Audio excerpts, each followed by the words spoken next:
Vamos ver se o pessoal escuta agora. Peraí. Então vamos fazer um teste de microfone aqui. Peraí. Vê se estão ouvindo agora. Estão ouvindo? Vocês não estavam ouvindo porque eu não tinha ligado o microfone. Agora eu acho que vocês vão estar ouvindo. Eu preciso da resposta de vocês para poder continuar aqui. Estão ouvindo agora? Deixa eu ver aqui, deixa eu ver aqui. Estão ouvindo agora? Estão ouvindo? Beleza, Rodrigão. Tá vendo aí, rapaz? Faltei ligar um microfone aqui, rapaz. Aí vocês não iam ouvir mesmo. Então, como eu estava dizendo, eu acredito que essa é a penúltima ou a antepenúltima live para que a gente termine os nossos estudos sobre soberania de Deus, ok? Abra sua Bíblia aí em Efésios capítulo 1. Ih, rapaz, eu já falei aqui uns 10 minutos, então eu vou ter que voltar algumas coisas aqui. Bom, eu já orei aqui, se você não escutou a oração, Deus abençoe, em nome de Jesus. Mas abra sua Bíblia aí em Efésios capítulo 1, Efésios 1, que a gente vai pensar um pouco sobre a relação da oração e da doutrina da soberania de Deus a partir de Efésios capítulo 1. Enquanto você abre aí Efésios capítulo 1, eu quero dar um recadinho para você. Eu acredito que agora a gente está terminando a nossa série de lives sobre o estudo da soberania de Deus. Se esse não for o penúltimo estudo, a penúltima live ou antepenúltimo, enfim, eu acredito que a gente deva ter aí no máximo mais umas 2 lives, penso eu, ou 3 no máximo. E aí, o que vai acontecer? A partir de agora a gente não para, indiferente do retorno dos nossos encontros presenciais, indiferente de terminar ou não a pandemia, certamente agora a gente vai continuar com os nossos estudos aqui na página da Igreja Batista Central Itaquera, ok? E nós vamos fazer esses estudos aqui todas as quartas-feiras às 20 horas. Então a gente continua ainda de terça e quinta, ok? Estudando sobre soberania de Deus, mas quando a gente terminar esse estudo, aí a gente vai começar uma nova série de estudos às quartas-feiras. Então vai ser toda quarta-feira das 20 às 21 horas. E aí, queridos, eu queria que você me ajudasse a escolher o que nós vamos tratar aqui, ok? Eu já tenho algumas coisas no coração e uma delas eu já posso dizer. Certamente a gente vai estudar aqui um livro da Bíblia, um livro inteiro da Bíblia aqui às quartas-feiras. Então, eu queria a sua dica, você que tem acompanhado a gente aqui, eu queria a sua dica para que me ajude a escolher um livro para que a gente possa estudar, um livro inteiro da Bíblia. Então, essa vai ser a nossa próxima jornada, a nossa próxima peregrinação. Terminando o estudo sobre a soberania de Deus, a gente começa a estudar um livro inteiro da Bíblia e certamente Deus vai abençoar bastante a gente, ok? Então, até segunda informação, a gente continua de terça e quinta e depois a gente abre uma nova janela, um novo estudo, só às quartas-feiras, a partir das 20 horas. Então, recadinho dado aí. Me ajude a escolher um livro bom da Bíblia para que a gente abra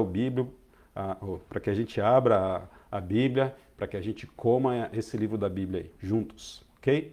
Fico no aguardo aí das suas sugestões, das suas dicas. Bom, sigamos então para a leitura aqui de Efésios capítulo 1. Eu acho que você já abriu aí a sua Bíblia em Efésios capítulo 1. Antes, eu quero lembrar de um versículo que o apóstolo João escreveu. Em 1 João capítulo 5, verso 14, o apóstolo João escreveu o seguinte: esta é a confiança que temos ao nos aproximarmos de Deus. Se pedirmos alguma coisa, de acordo com a sua vontade, ele nos ouvirá.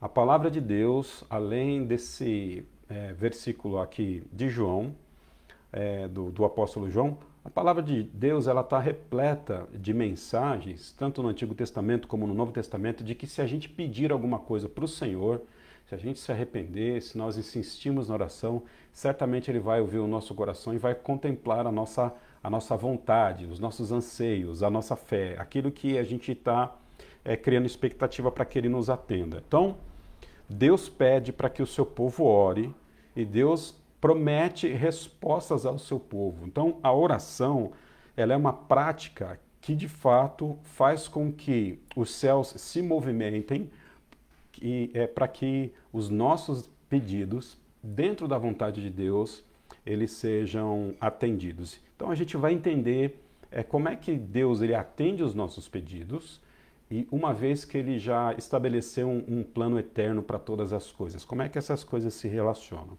É o que a gente vai ver hoje aqui. Eu acredito que você já está com a sua Bíblia aberta aí em Efésios capítulo 1. Boa noite, Raquel. Boa noite, irmã Maria. Boa noite, irmão Mário. Vamos seguir aí.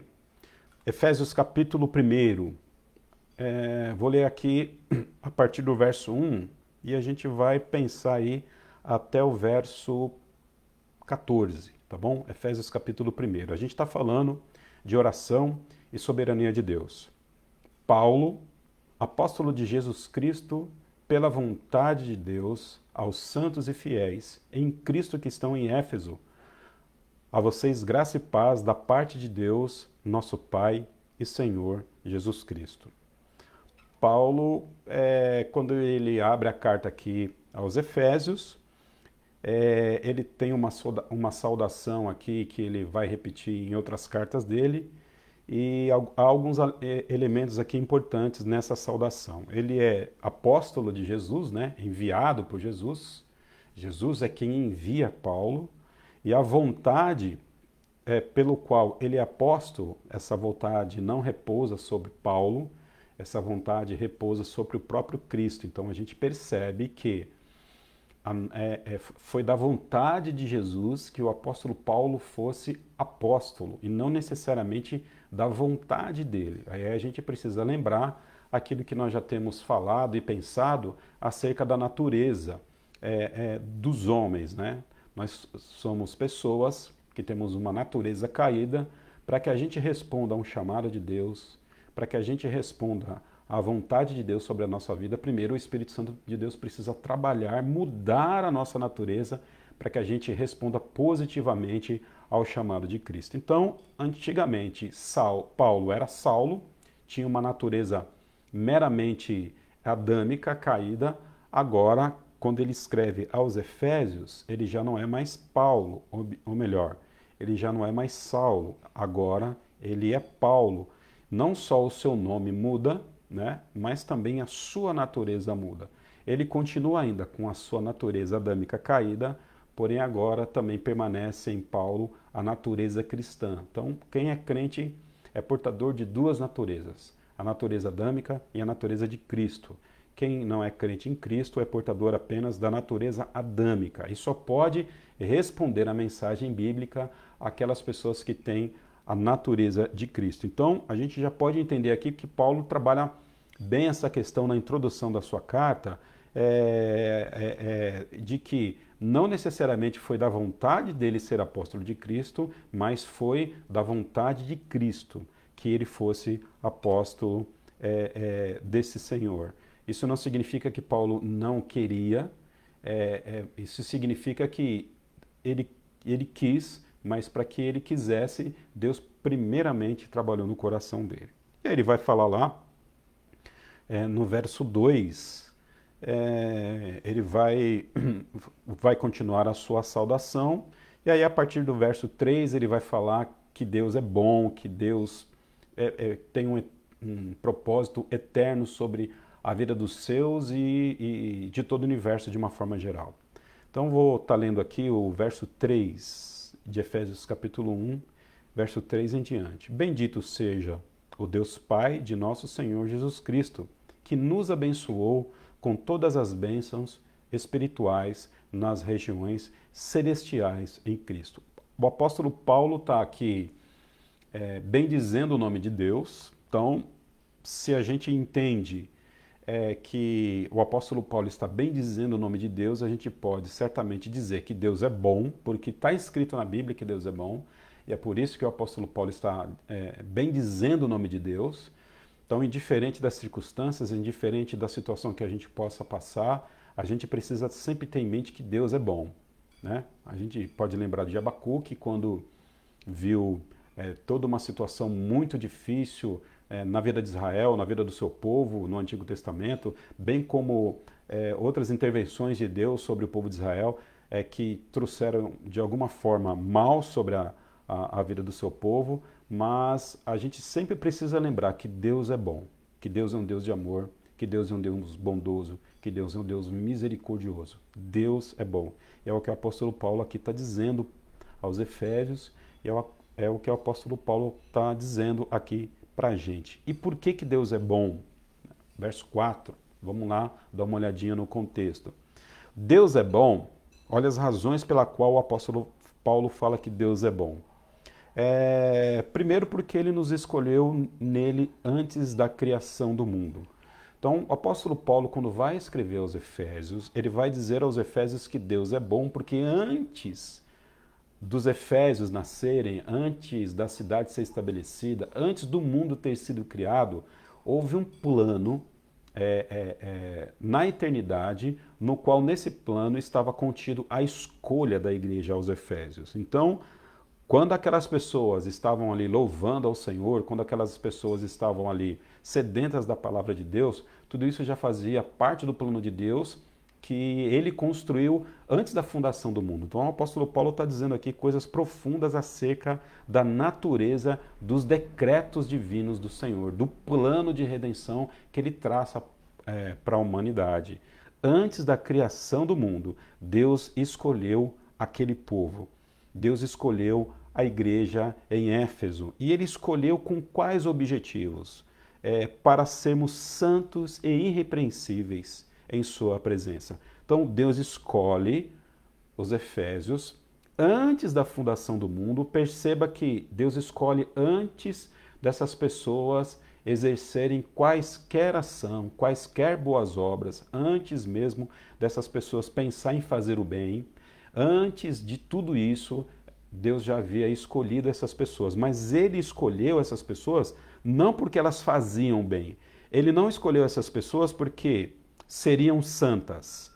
Ele não escolheu essas pessoas porque seriam irrepreensíveis na sua presença. Muito pelo contrário. O efeito da escolha é trazer santidade e o efeito da escolha é fazer com que essas pessoas fossem irrepreensíveis. Dá uma olhadinha aí no verso 4. Efésios 1, 4. Deus nos escolheu nele antes da criação do mundo. Para que Deus nos escolheu? Ou para que Deus escolheu Paulo e para que Paulo escreveu os crentes em Éfeso? Escolheu eles com um objetivo, para que eles fossem santos. O que significa isso? Separado, né?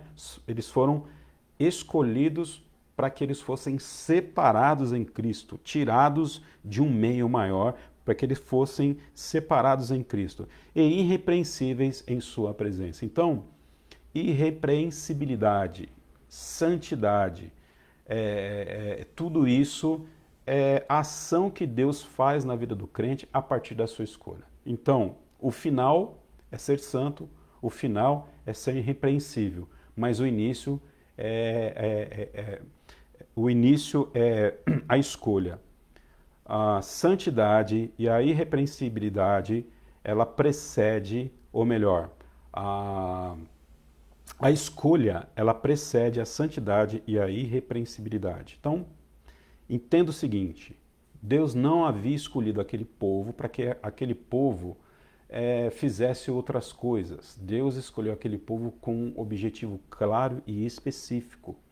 E Deus produziu todas essas coisas no coração da igreja em Éfeso. Verso 5, em amor nos predestinou. Quando a gente olha a palavra amor na Bíblia, a gente precisa ter uma dimensão do que os autores bíblicos falam sobre amor. Não tem nada a ver com o amor das novelas que a gente vê aí na televisão, não tem nada a ver com esse tipo de amor que um homem pode sentir por uma mulher ou que uma mulher pode sentir pelo homem. Esse amor de Deus para os seus não é a partir daquilo que eles podem produzir, mas é um amor que procede dele mesmo com o objetivo de glorificar a si mesmo. A gente se relaciona na vida, a gente se relaciona com as pessoas, geralmente com o objetivo de ter algum tipo de benefício. Isso é natural do ser humano. Nós nos relacionamos com as pessoas para que a gente tenha algum tipo de benefício. Então, quando você se relaciona com uma pessoa boa, com uma pessoa jóia, com um bom crente, você está se relacionando com ele por quê? Porque você gosta dele, porque você pode tirar benefício dele. E não é benefício financeiro, mas são benefícios morais. Você pode tirar dele aconselhamento, paz, você pode tirar dele oração, você pode tirar dele uma boa companhia. Como é agradável ficar perto de pessoas agradáveis. Então, quando a gente está perto de pessoas agradáveis, a gente se beneficia. Por isso que a gente escolhe as nossas amizades. Por isso que a gente escolhe com quem casar. Por isso que a gente escolhe com quem se relacionar. O amor de Deus não é assim. Deus, ele não olhou para nós e viu em nós algum possível benefício que ele pudesse se apropriar para poder nos amar. Não, ele simplesmente nos amou, sem a gente ter nada de bom para oferecer para ele. Isso tudo aconteceu antes de todas as coisas serem estabelecidas. Em amor nos predestinou para sermos adotados como filhos por meio de Cristo, conforme o bom propósito da sua vontade. Tudo isso Deus fez porque Ele quis, conforme o bom propósito da sua vontade. Então, todas as coisas que Deus faz são coisas boas. Todas as coisas que Deus faz, Ele faz com um grande propósito.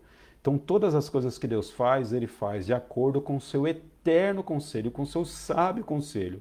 E não há ninguém que possa aconselhar a Deus a ajudá-lo a fazer alguma coisa melhor do que já está posta. Ele faz isso de acordo com a sua vontade. Ou seja, Deus não é um Deus que sofre influência externa para poder fazer alguma coisa. E aí a gente já tem uma dica, porque daqui a pouco a gente vai entrar na oração. Então Deus, ele faz todas as coisas segundo a vontade de quem? A sua vontade, segundo o seu eterno conselho. Então, a vontade de Deus é ela que é o elemento que norteia a divindade a fazer todas as coisas. É a vontade dele que prevalece. A vontade de Deus, ela é soberana sobre aquilo que acontece no mundo e sobre aquilo que ele faz. Eu vou repetir essa expressão aqui, porque não é toda hora que eu falo umas coisas assim. A vontade de Deus é soberana sobre todas as coisas que estão criadas e sobre todas as coisas que Deus faz. Ninguém pode contra a vontade do Senhor. Esse é o Deus que a gente tem na Bíblia. Verso 6. Tudo isso ele fez para o louvor da sua gloriosa graça, a qual nos deu gratuitamente no amado. Ou seja, em Cristo Jesus, Deus, ele nos deu gratuitamente em Cristo Jesus, conforme a sua gloriosa graça, Deus nos escolheu e ele fez todas essas coisas. Aí agora ele vai falar aqui a partir de Cristo, né? Verso 7. Nele temos redenção por meio do sangue, o perdão dos pecados, de acordo com as riquezas da sua graça, o qual ele derramou sobre nós com toda a sabedoria e entendimento. E nos revelou, verso 9, e nos revelou o mistério da sua vontade, de acordo com o bom propósito que ele estabeleceu em Cristo. Qual é o mistério da vontade de Deus? Qual é a vontade de Deus para os Efésios? Qual é a vontade de Deus para o apóstolo Paulo? Qual é a vontade de Deus para mim e para você que crê em Jesus Cristo? A vontade de Deus é que nós o glorifiquemos. E essa vontade, ela é revelada a quem? A vontade, ela é revelada aos Efésios. A vontade, ela é revelada a Paulo. Essa vontade, ela é revelada a quem? À sua igreja, aos seus santos e aos seus escolhidos. Verso 11. Nele também, escolhidos. Perceba, querido, que todas essas ações, conforme a gente já leu lá em cima, Deus fez tudo isso quando? Antes da criação do mundo. Então não foi depois da cruz, não foi depois da morte de Jesus, que a gente ouviu o evangelho dele e aí a gente exerceu boas obras E aí, a partir das nossas obras, a partir das nossas benfeitorias, Deus nos escolheu. Não, tudo isso Ele fez antes da criação do mundo, inclusive a escolha sobre nós. Nele fomos também escolhidos, tendo sido predestinados. Conforme o quê? Conforme o plano daquele que faz todas as coisas, segundo o propósito da sua, o quê? Vontade. Há um propósito para todas as coisas. E esse propósito eterno inclui a escolha dos seus. E esse propósito eterno que Deus estabelece, Ele faz de acordo com a sua vontade. É a vontade dele que impera. Quando Deus estabelece o seu propósito eterno, Ele estabelece o seu propósito eterno de acordo com a sua vontade, de acordo com aquilo que Ele lhe apraz. E Ele tem todo o direito de fazer isso porque Ele é Deus, porque Ele não deve nada a ninguém, muito pelo contrário, é a humanidade que deve a Ele. A fim de que nós, verso 12, os que primeiro esperamos em Cristo, sejamos para o louvor da sua glória. Quando vocês ouviram e creram na palavra da verdade, o Evangelho os salvou. Eu quero destacar aqui um pouquinho esse verso 13, que ele tem tudo a ver aí com que daqui a pouco a gente vai falar sobre oração. A gente está falando aqui de fins e de meios. Quando vocês ouviram e creram na palavra da verdade, o Evangelho que os salvou. O que salvou? Vamos pensar aqui no verso 13, tá? Vamos fazer uma teologia bíblica aqui. O que salvou, segundo o verso 13 de Efésios capítulo 1? O que trouxe salvação? O que salvou a igreja aos Efésios? O Evangelho. O Evangelho. O Evangelho que os salvou. A boa nova. O que significa Evangelho? Boa nova. E qual era a boa nova? A boa nova é que essas pessoas estavam caminhando para o inferno e Jesus Cristo, pelo fato de ter morrido na cruz por essas pessoas agora têm acesso à salvação gratuita e de graça. Essa é a boa nova. As pessoas não só não vão mais para o inferno, como agora também essas pessoas vão ser salvas e vão para o céu morar com Cristo Jesus na eternidade. Então, a boa nova do Evangelho foi um instrumento pelo qual os efésios foram salvos. Então, para que eles pudessem ser salvos, eles precisavam que alguém anunciasse as boas novas para eles. Percebam que eles não foram salvos sem a pregação do Evangelho de Paulo. Eles não foram salvos porque os anjos desceram do céu e anunciaram Jesus Cristo como Salvador para os Efésios. Eles não foram salvos porque o próprio Deus, ele se manifestou aos Efésios, assim como Deus se manifestou para Moisés no Monte Sinai. Não foi dessa forma, não foi com esses instrumentos que Deus salvou os Efésios. Deus salva os Efésios por um único instrumento, por um único meio, por um único caminho. E esse caminho, conforme o verso 13 nos fala, é o Evangelho de Cristo. Então, o Evangelho de Cristo, ele é o mecanismo, ele é um instrumento pelo qual aquelas pessoas foram salvas. E eles precisavam o que? Ouvir esse Evangelho. O que eu quero aqui pontuar? Havia ali um objetivo, havia ali um propósito de Deus, havia ali um fim de Deus sobre a vida dos Efésios. E qual que era esse fim? Qual que era esse propósito? Qual que era esse plano? A salvação. Agora, mas para que eles pudessem ser salvos, houve uma necessidade deles ouvirem a pregação do Evangelho. O que eu quero destacar aqui para você é importante para que você entenda a relação de oração e soberania de Deus. O que eu quero destacar aqui para você é o seguinte: o objetivo, o fim, era eles serem salvos. E o meio pelo qual, segundo o verso 13, é a pregação do Evangelho. Então Deus não só estabelece o fim, Deus não só salva, mas Deus também, ele estabelece os meios, ele dá o mecanismo pelo qual as pessoas deveriam ser salvas. Então Deus, ele estabelece o plano e ele diz que esse plano ele vai ser atingido, ele vai ser conquistado a partir de um caminho que esse próprio Deus também estabeleceu. Então lá na eternidade, Antes da criação do mundo, quando Deus estava no seu eterno conselho, Pai, Filho e Espírito Santo, eles pensaram dessa forma, eles pensaram assim: nós vamos salvar. Esse é o nosso plano, esse é o nosso objetivo final. Mas para que haja salvação, deve haver a pregação do Evangelho. Estou olhando aqui, Efésios capítulo 1, verso 13. Meio, Evangelho, pregação do Evangelho. Fim, salvação. Ok? Você precisa sair da sua casa para poder ir para o trabalho. Vamos dizer que você trabalha lá na Avenida Paulista. E aí você precisa chegar ao seu objetivo. Para chegar ao seu objetivo, o que você faz? Você vai usar algum meio de transporte para poder chegar lá. Você pode ir a pé, se você quiser, talvez, né?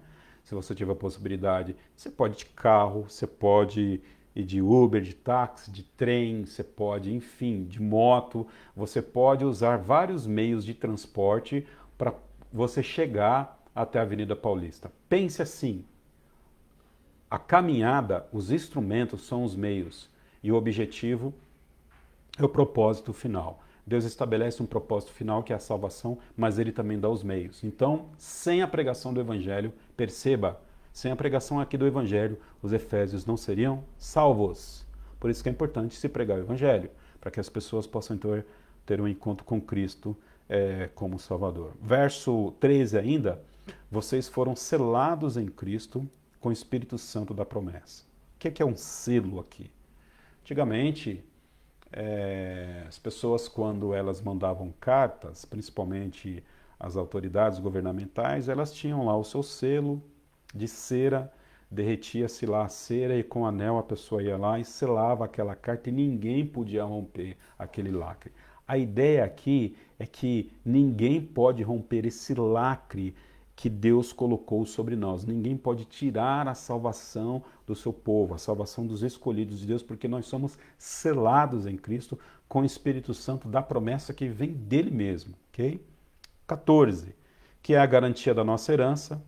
Garantia da nossa herança. Estamos garantidos na herança com Cristo. Até a redenção daqueles que pertencem a Deus. Até a redenção daqueles que pertencem a Deus. Então, não é a redenção de todo mundo, querido. Não é a redenção do planeta Terra inteiro. Não é a redenção de todos. Não é a redenção de todas as pessoas. O Evangelho não vai salvar todo mundo. O Evangelho não é universalista. Deus não vai salvar todo mundo. Deus não é universalista. A garantia da nossa herança até a redenção daqueles. Pronome pessoal aí, um pronome demonstrativo pessoal que mostra exatamente que existe um grupo de pessoas ou um grupo de indivíduos pelo qual Deus comprou e que pertencem a Ele. Para o louvor da sua própria o quê? Glória. Então Deus fez tudo isso para a glória dele. Eu acho que aqui a gente já pode enfatizar uma coisa. De novo, né? Há uma moda, e essa moda não é agora, no nosso momento, século XX, enfim, metade do século XX principalmente, e até hoje, uma moda de que o homem pode todas as coisas, que a ideia de que a humanidade poderia salvar o mundo e que nós temos um valor intrínseco em nós, né? Quero que valorize, né? Enfim, você é alguém. Então é assim, há uma teologia humanista que vai sempre tentar exaltar o homem, como se nós fôssemos merecedores de alguma coisa. E que Deus ele está assim carente de receber o nosso amor, senão ele não seria um Deus completo. Nós precisamos enfatizar, queridos, que toda a honra e toda a glória é ao Senhor Deus. Tudo que a gente faz, a gente precisa glorificar o Senhor Deus. Se nós conseguimos ensinar a palavra, isso é para a glória de Deus. Se a gente exerce os nossos dons ministeriais, isso é para a glória de Deus. Se nós temos alguma inteligência, isso é para a glória de Deus. Se temos alguma propriedade, algum bem material, isso é para a glória de Deus. É Deus que tem que ser glorificado sobre tudo isso. Às vezes a gente conquista algumas coisas, né? E às vezes a gente produz algumas coisas boas, e de vez em quando a gente fala, se não fosse a gente, se não fosse a minha vontade, né? Se não fosse a minha determinação, tua vontade nada, tua determinação nada, porque até a tua vontade e a tua determinação, até desejar o bem, todas as coisas, isso provém do Senhor, porque é Ele que efetua em nós, tanto o querer como o efetuar, segundo a própria palavra dele. Então a gente precisa entender que a salvação do homem é para a glória de Deus. É Deus que precisa ser glorificado. Quando uma pessoa aceita Cristo, na verdade, você não tem que dar parabéns para ela. Você tem que dar parabéns para o Senhor. Você tem que bendizer o nome do Senhor. É o nome do Senhor que tem que ser glorificado. Então toda a glória e toda a honra ao Senhor. É o que o apóstolo Paulo está dizendo aqui para a gente, ao finalzinho do verso 14. Olha que interessante, até o verso 13, ou melhor, até o verso 14, a gente vai perceber que o apóstolo Paulo ele tem uma clara noção de quem é Deus. Ele tem uma clara noção daquilo que ele fez, qual é o seu poder, o seu eterno poder, o seu eterno plano, de acordo com a sua sabedoria, de acordo com o seu conselho. O apóstolo Paulo, ele tem assim uma visão de fato de Deus, porque ele estava sendo inspirado pelo Espírito Santo de Deus para falar desse plano, desse propósito eterno do Senhor. Há um plano, um propósito eterno do Senhor. O apóstolo Paulo está muito ciente disso. E aí, a gente sabe que uma vez estabelecido esse plano, nada pode mudar os planos de Deus. Você acredita que os planos de Deus podem ser mudados? Você acredita que aquilo que Deus determinou, aquilo que Deus disse que fará, você acredita que Deus vai se frustrar em alguma coisa que ele planejou? A palavra de Deus diz que os seus planos não podem ser frustrados e ele vai executar tudo aquilo que ele declarou que fosse executado. A palavra de Deus não volta vazia. Tudo aquilo que ele disse que faria, ele vai fazer. Ele disse que Jesus Cristo viria, Jesus Cristo veio, e ele disse que Jesus Cristo vai voltar, e Jesus Cristo vai voltar. E nada vai impedir isso. Nada vai impedir. Olha só. Aí agora a gente já pode começar a pensar em oração. Nada pode impedir a volta de Cristo. Sabe por quê? Porque Deus planejou a sua volta. Porque Deus decretou a sua volta. Não existe jejum de igreja, não existe campanha de oração de igreja que vá fazer com que Jesus Cristo não volte. Olha, vamos imaginar aqui um absurdo. Imagina aqui um absurdo comigo.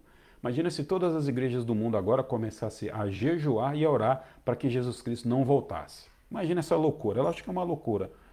Estou falando aqui de forma hipotética. Você acredita que Jesus não voltaria porque nós estamos jejuando e orando? Claro que não. Claro que não, porque a Bíblia não pode ser mudada. A Bíblia diz que Jesus Cristo vai mudar, ele vai... desculpa. A Bíblia diz que Jesus Cristo vai voltar e ele vai voltar. Não há nada que a gente possa fazer para que a gente impeça a vinda de Cristo. Então a oração, olha só, não vai mudar o rumo das coisas nesse sentido que eu estou colocando aqui. Qual é o rumo de todas as coisas? A volta de Cristo. A nossa oração não vai mudar esse rumo na história. Ponto pacífico. Então, a gente vai entender um pouquinho mais sobre oração aí a partir do verso 15. Vamos amadurecer um pouco mais essa ideia aí. Olha, quanta coisa boa o apóstolo Paulo falou lá em cima, do verso 1 ao verso 14. Que Deus faz todas as coisas segundo o seu eterno conselho, enfim. Agora, olha o que ele vai dizer. Olha o que ele vai dizer, que interessante. Verso 15. Acompanhe comigo aí. Por essa razão, desde que ouvi falar da fé de vocês, por essa razão, desde que ouvi falar da fé que vocês têm no Senhor Jesus e do amor que demonstram para com todos os santos, o que eu faço? Não deixo de dar graças por vocês, mencionando-os em minhas orações. Então o apóstolo Paulo está dizendo que está orando aqui e está dando graça pela fé que os efésios eles demonstravam. Olha o que ele vai falar no verso 17, amado. Peço, ele está pedindo, peço que o Deus de nosso Senhor Jesus Cristo, o glorioso Pai dê a vocês espírito de sabedoria e de revelação no pleno conhecimento dele. Lá em cima o apóstolo Paulo está dizendo que Deus criou todas as coisas segundo o seu eterno propósito, e ele vai falar do eterno propósito e sábio conselho do Senhor, ele vai caminhando com isso, ele vai dizendo que existe um plano arquitetado e que o universo conspira a favor desse plano, porque Deus assim disse. Só que agora, o apóstolo Paulo aqui não é determinista. Bom, já que Deus decretou todas as coisas, inclusive a salvação, eu não vou ficar aqui de braço cruzado. Muito pelo contrário, ele está fazendo o que agora? Ele está pedindo a Deus para que Deus ele conceda o quê a essas pessoas? Espírito de sabedoria e de revelação. Que eles saibam, de fato, interpretar as Escrituras, que eles sejam sábios. O que eu quero dizer aqui para você? Que o espírito de sabedoria e de revelação, do qual os efésios podiam se apropriar, eles iriam acontecer a partir das orações também do apóstolo Paulo. O propósito final lá, qual que é? Sabedoria e revelação. Mas para que esse propósito final, para que esse objetivo final, lembra lá da Avenida Paulista? Para que esse destino pudesse chegar, precisaria acontecer o quê? A oração também do apóstolo Paulo. Então, as orações aqui, elas são, pelo menos, ela é um meio pelo qual a igreja aos Efésios, eu vou usar aqui uma expressão mais genérica para a gente entender o que é sabedoria e espírito de revelação, para que elas crescessem na fé. Vou substituir aqui, eu acredito que a gente consegue fazer isso com muita responsabilidade. O apóstolo Paulo está orando ao Senhor para que essas pessoas, de uma forma genérica, de uma forma geral, pudessem crescer na fé. Ou seja, para crescer na fé, essas pessoas precisam do quê? Precisam de algumas coisas, dentre elas a oração do apóstolo Paulo. Entende? De novo, a gente está falando de fins e a gente está falando de meios. A oração, ela é um meio pelo qual Deus trabalha na humanidade. A oração, ela é um meio pelo qual Deus traria crescimento de fé aos Efésios. Vamos imaginar que você é o apóstolo Paulo. Você foi lá e plantou aquela igreja lá em Éfeso. Agora você quer que aquela igreja cresça na fé. O que você vai fazer? Você vai orar e você vai pedir para que Deus faça com que eles cresçam na fé. Você não vai ficar de braço cruzado. Então, Deus, certamente, em eles crescendo na fé, perceba, em eles crescendo na fé, perceba o seguinte, isso acontece porque Deus já havia decretado lá atrás. Em eles crescendo na fé, é porque Deus lá atrás já havia decretado. Mas Deus não decretou só o crescimento na fé. Deus decretou as orações de Paulo para que, através das orações, a igreja em Éfeso pudesse ser quem fosse. Então, querido, as orações, aqui eu já posso falar de forma clara. Qual é o papel da oração dentro da soberania de Deus? A oração é um instrumento pelo qual Deus opera a sua vontade sobre a humanidade. A oração é um instrumento pelo qual Deus opera a sua vontade na humanidade. As coisas para acontecerem, elas precisam da nossa oração. Olha só, por quê? Porque Deus decretou os meios pelo qual as coisas deveriam acontecer ao nosso redor. E um desses meios é a oração. Então, é importante que a gente ore. Aí, se você entender isso que eu estou dizendo, e eu pela fé eu acredito que você esteja entendendo, aí você pode, com segurança e entendimento, dizer assim, então a oração muda o rumo das coisas? Muda o rumo das coisas na nossa perspectiva. Claro que muda. Nós precisamos orar para que Deus mande a pandemia embora. Nós precisamos orar para que Deus dê emprego para o povo. Nós precisamos orar para que a igreja de Jesus cresça. Para que Deus transforme esse mundo, para que Deus mude esse cenário. Não tem nenhum problema a gente falar isso, desde que você entenda que todas as coisas estão decretadas por Deus, inclusive o instrumento da oração, da qual você se apropria para poder exercer. E louvado seja o Senhor por isso. Verso 18. Vamos lá para o verso 18. Oro também para que os olhos do coração de vocês sejam iluminados, a fim de que vocês conheçam a esperança para a qual ele os chamou. O apóstolo Paulo está orando para que o coração daquelas pessoas fossem iluminadas, ou seja, podemos, de uma forma genérica, dizer que ele está aqui repetindo, ele está aqui confirmando que ele queria que aquelas pessoas crescessem em Cristo. Então, querido, quer que seu filho cresça em Cristo? Você quer crescer em Jesus? Ore. Ore. Lembra lá? Soberania de Deus não é uma doutrina pagã fatalista. Soberania de Deus é uma doutrina bíblica que leva em consideração as ações humanas. Então você precisa agir para a sua santidade, você precisa agir para poder crescer em Jesus. Meios, ferramentas e fins, objetivo, para Deus cumprir a sua vontade no mundo, ele estabeleceu dentro do seu eterno conselho, sábio conselho, ele estabeleceu a chegada, mas ele também estabeleceu a caminhada. Então Deus sabe onde tudo vai terminar, mas ele não só decretou o destino, como ele também decretou a nossa viagem, como que a gente chegaria lá. Ok? Vamos pensar um pouquinho mais nessa relação de fins e meios, objetivo, propósito e meios, com outros exemplos que nós temos na Bíblia. Perfeito? Vamos lá, vamos pensar assim. Moisés, ele saiu do Egito com o povo hebreu, que ficou 430 anos ali cativo. Qual era o objetivo de Deus? O objetivo de Deus era tirar o povo.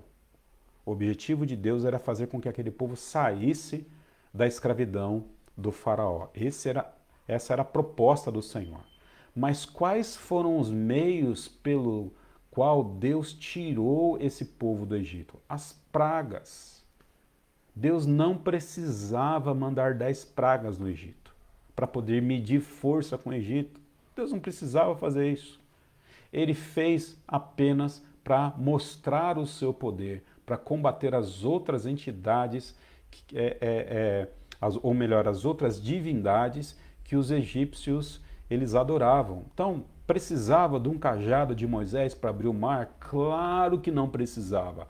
Mas esses foram os instrumentos pelo qual Deus determinou, que Deus decretou para que o povo pudesse sair do Egito. Precisava de Moisés? Você acredita que Deus precisava de Moisés para poder tirar o povo do Egito? Claro que não precisava de Moisés. Pela graça, Deus escolhe Moisés como um instrumento dele. Então, essa palavra instrumento, meio, é fundamental para que a gente possa entender todas essas questões sobre soberania de Deus e oração e o contexto da Bíblia de uma forma geral. Então, Deus, vamos pegar aqui outro exemplo mais próximo a gente, né? Vamos lá. Como que as pessoas hoje podem encontrar a salvação em Cristo? Gente, não tem jeito, é através da igreja. O instrumento pelo qual Deus decretou que as pessoas pudessem ser salvas, qual que é o final, o objetivo final? A salvação. Qual é o meio pelo qual Deus decretou que as pessoas pudessem ter salvação, pensando nesse nosso contexto aqui, contemporâneo? A igreja de Cristo. É através da igreja de Cristo que as pessoas vão encontrar a Cristo como Salvador. Poderiam ser os anjos? Claro que poderiam. Foram os anjos? Não foram os anjos. Poderiam ser os profetas do Antigo Testamento, sei lá, qualquer outra coisa. Deus faz aquilo que Ele quer, mas aprove ao Senhor. Olha só que coisa doida. Olha que coisa mais absurda. Aprove ao Senhor escolher a mim e a você, para que através da nossa instrumentalidade as pessoas pudessem encontrar a Cristo como Salvador. Então, as pessoas que você ama, que ainda não são salvas, saiba de uma coisa: Deus não vai abrir o céu e mandar um anjo lá, cheio de purpurina, todo brilhante, para poder falar das verdades do reino. Nós é que devemos anunciar o evangelho às pessoas, porque Deus estabelece a sua igreja como o quê? como instrumento para que as pessoas possam ter um encontro com Cristo. Então, oração, lembra, a oração, ela pode sim ser dita que muda o rumo das coisas, numa perspectiva histórica, mas numa perspectiva eterna não. Então a gente precisa entender o seguinte, queridos, que Deus, ao estabelecer seu plano, ele não é um Deus volátil, né?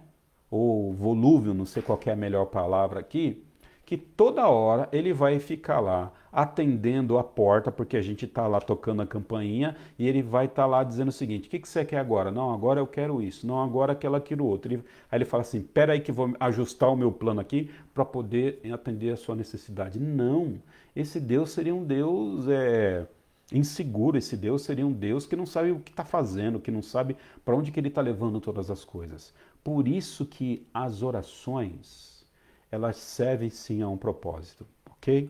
O propósito de ser instrumento de Deus e da sua vontade.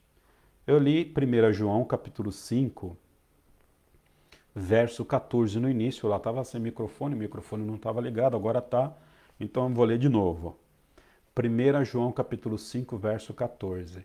Esta é a confiança que temos ao nos aproximarmos de Deus. Se pedirmos alguma coisa de acordo com o quê? A sua vontade, de acordo com o seu plano, ele nos ouvirá. É para orar pela volta de Jesus, porque está no acordo, está na vontade dele. Ora. Agora, existem coisas que nós também não sabemos se estão no plano de Deus. E a gente, por não ser onisciente e por não conhecer toda a plenitude do plano de Deus, qual é a nossa responsabilidade? A Bíblia nos fala: orar. Orar, orar e orar. Ok? Então, eu quero dar uma resumidinha aqui no que nós falamos hoje. Primeira coisa, lembrar que há um plano de Deus sobre a criação, um plano de Deus sobre o homem, um plano de Deus sobre a punição do pecado. Deus estabeleceu como que o pecado seria punido. Há um plano de Deus sobre a redenção do homem. Deus estabeleceu como o homem seria redimido. Então, existe um plano, e esses planos de Deus, eles não podem ser frustrados, eles não podem ser manipulados, eles não podem ser modificados, porque senão, certamente, isso traria um problema sobre a divindade. A gente poderia dizer que os planos de Deus não são tão bons assim, e Deus vai fazendo de quando em vez os seus ajustes. Deus não faz ajustes no seu plano eterno. Deus não tem plano B, plano C e plano D. Deus apenas tem o seu plano soberano sobre as nossas vidas. Para ser um pouquinho mais prático, por que orar? O para quê? A gente respondeu, mas a gente vai reforçar daqui a pouquinho. Mas vamos falar um pouquinho do porquê orar. Por que nós devemos orar? Tem algumas razões aqui, um pouco óbvias, mas são razões que precisam ser ditas. A primeira coisa é que a palavra de Deus pede para que a gente ore. Para que a gente precisa orar? A primeira coisa, querido, a gente precisa orar. Há uma ordem de Deus para que nós busquemos a presença dele em oração, para que nós busquemos, ou melhor, a manifestação dele em oração. O Senhor deseja que nós oremos. Há uma vontade no Senhor para que nós oremos. Lembrando que é através das orações que Deus trabalha. Então, Deus não vai operar muitas coisas se nós não trabalharmos. Porque ele usa a gente para os seus propósitos. Então, Deus quer usar a minha vida e como é que ele vai usar a sua vida? Orando. Se você orar para que Deus ilumine o teu coração, para que você entenda a vontade dele, qual é o plano dele e como é que você pode se alinhar ao plano dele, a partir daí ele usa a sua vida. Por isso que há uma ordem na Bíblia, nas Escrituras, para que a gente ore. A oração é um mandamento. É por isso que nós oramos, porque ele é um mandamento. A gente deve orar porque nós devemos honrar ao Senhor. A Deus toda a honra e toda glória. Oração é honrar a Deus. Quem não ora, não honra a Deus. Deus, ele precisa, ou melhor, nós precisamos honrar a esse Deus que nós cremos. Então, toda vez que nós oramos, nós estamos honrando ao Senhor. E Ele é digno de toda a honra, Ele é digno de toda a glória, Ele é digno de todo louvor. Então, nós oramos por quê? Para que a gente honre ao Senhor. Nós oramos porque nós precisamos adorar ao Senhor. O Senhor, Ele quer a nossa adoração. Então, como é que a gente manifesta a nossa adoração a Ele? Orando. Então, quando nós nos ajoelhamos, nós estamos em posição de adoração ao Senhor. Então, Deus, Ele é honrado, melhor, Ele é adorado a partir das nossas orações. Queridos, por que a gente precisa orar? Qual é o motivo que nós precisamos nos debruçar em oração? É porque nós precisamos e desejamos ser abençoados. As bênçãos do Senhor, elas já estão diante de nós. Vamos lá, de novo, em Efésios capítulo 1. Verso 3, Efésios 1, 3, bendito seja o Deus e Pai de nosso Senhor Jesus Cristo, que nos abençoou, passado, presente e futuro. Passado, a ação de abençoar é uma ação passada. Nos abençoou. Com quantas bênçãos? Todas as bênçãos. Mas onde estão essas bênçãos que não são reproduzidas às vezes na nossa vida? Elas estão disponíveis no céu, né? Estou falando aqui de forma figurada, mas elas estão lá na propriedade de Deus para que a gente se aproprie delas e elas vão chegar como? Através das nossas orações. Senhor Deus, me abençoa com todas aquelas bênçãos que o Senhor já me abençoou na eternidade. Sabe aquelas bênçãos, Pai, que o Senhor decretou, que elas estão disponíveis para mim? Pai, derrama elas sobre a minha vida aqui na história, nesse momento. É agora, Pai. Eu peço que o Senhor me abençoe. Eu peço que o Senhor cumpra as suas promessas que o Senhor estabeleceu para mim desde a eternidade. Olha como muda a oração. Percebe como a perspectiva de oração muda? Ai, Pai, faça isso ou faça aquilo. Não, Pai, o Senhor já tem um plano para mim. Olha, querido, olha como muda. Pai, o Senhor já tem um plano para mim. O seu plano é de bondade. O Senhor é bom. O Senhor já me abençoou com todas as bênçãos celestiais na eternidade. Agora, Pai, faça eu viver essas bênçãos, que elas se reproduzam na minha vida, na minha casa, na vida do meu cônjuge, na vida dos meus filhos. Pai, eu te peço, em nome do teu Filho Jesus Cristo, que essas bênçãos, pela qual o Senhor já me abençoou nas regiões celestes, desde a eternidade, sejam derramadas na minha vida agora. Querido, isso é oração de crente. Isso é oração de quem sabe ler Bíblia, de quem estuda a Bíblia. Isso é oração que vai fazer com que 1 João capítulo 5, verso 14 agora faça sentido. Que Deus nos dá todas as coisas segundo a sua vontade. E a vontade de Deus é o quê? É boa e agradável a nós. Então, a oração, ela serve para que a gente se aproprie das bênçãos que Deus já nos deu, mas que ainda não chegou para nós. Por quê? Porque Deus está esperando a gente pedir. Deus está esperando a gente orar. Porque o instrumento pelo qual, lembra do instrumento? Qual que é o fim? As bênçãos. Qual é o meio pelo qual as bênçãos chegam em nós? Deus decretou as bênçãos, não decretou? Está lá, o apóstolo Paulo está dizendo, o Senhor é bendito porque o Senhor já nos abençoou com todas as bênçãos celestiais. Deus decretou as bênçãos, está lá, esse é o fim. Agora, como é que essas bênçãos chegam até nós? Através de os meios, qual é o caminho pelo qual, qual é a condução, qual é o transporte pelo qual essas bênçãos chegam até nós? As nossas orações. Então, crente que não ora, não vai ser abençoado, querido. Então, não pense assim, Deus determinou todas as coisas, Deus decretou todas as coisas, então eu vou ficar aqui no meu sofá esperando as bênçãos de Deus caindo. as bênçãos de Deus caírem do céu na minha cabeça, que não vai acontecer. Não vai rolar. Para que você seja abençoado, você tem que pedir ao Senhor, porque Ele estabelece não só as bênçãos, mas Ele estabelece as orações que trazem as bênçãos para vocês. Então, não é a oração que tem poder. Perceba, não são as bênçãos que têm poder. Quem tem poder é Deus, que desde a eternidade já nos abençoou nas regiões celestes. Então, a oração, ela vai mudar as circunstâncias?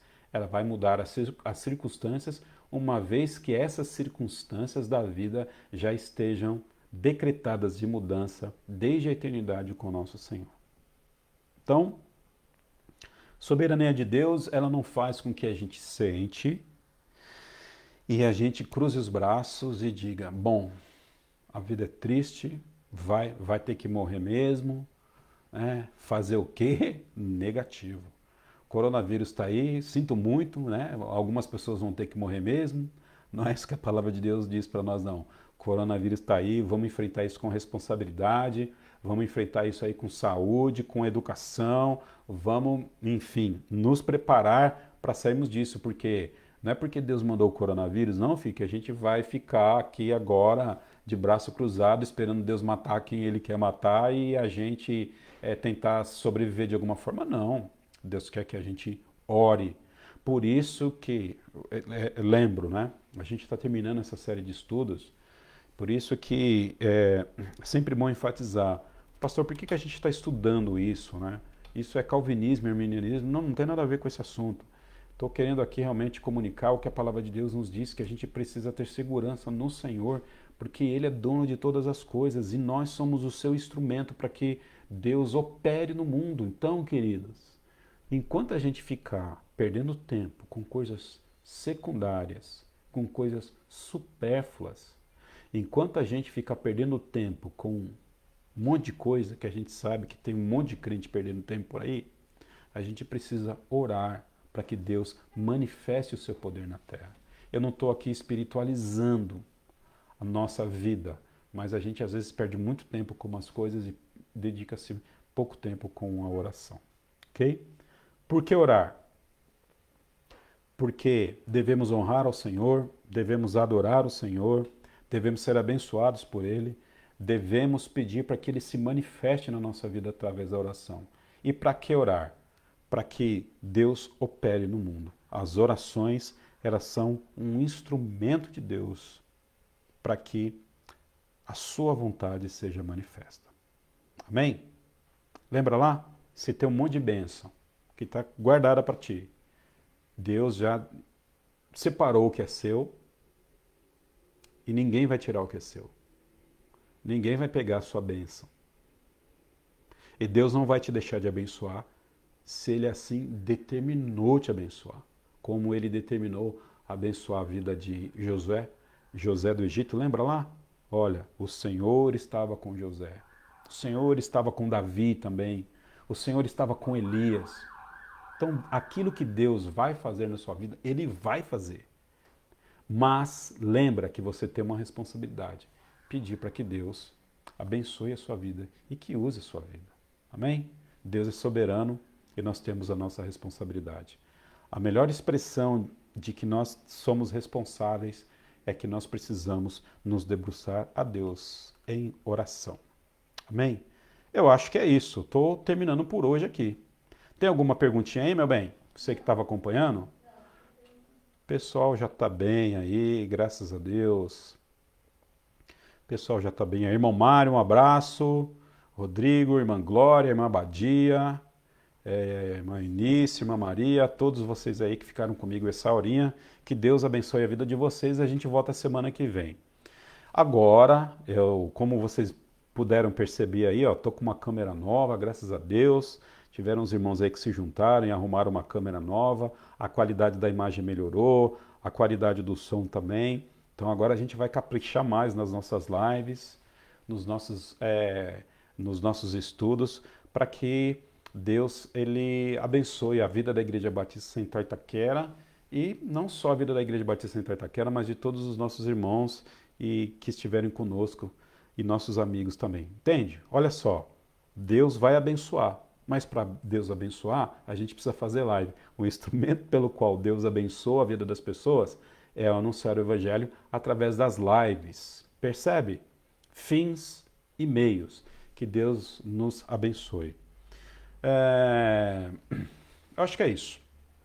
Queria que você indicasse para mim um livro para que a gente estudasse.